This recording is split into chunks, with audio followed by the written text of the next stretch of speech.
জিন্দগির সব প্রয়োজন আল্লাহর কাছ থেকেই চাওয়া উচিত। দুর্ভাগ্য এক জাতি আমরা এমন মুসলমান হয়ে গেলাম যারা নিজেদের কোনো প্রয়োজনে আল্লাহর কাছে চাওয়ার অভ্যাস আমাদের নেই। আল্লাহর কাছে চাওয়ার অভ্যাস খুব কম। দোয়া করার মানসিকতাই আপনাদের মধ্যে কম। ওই শুধু ড্রাইভার টোকায়, ড্রাইভার মানে হুজুর কেবল হুজুর টোয়া, হুজুর দিয়া দোয়া করানো, হুজুর দিয়া। আরে ভাই, হুজুর দিয়ে দোয়া করানো নিষেধ না।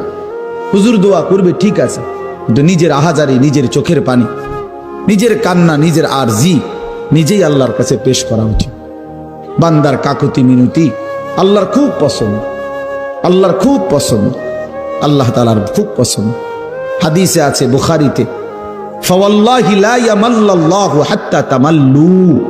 নবীজি বলছেন, আল্লাহর কসম উম্মত, তোমরা চাইতে চাইতে আল্লাহর কাছে ক্লান্ত হয়ে যাবে, কিন্তু রব্বে করিম দিতে দিতে একবারও ক্লান্ত হবেন না। সুবহানাল্লাহ।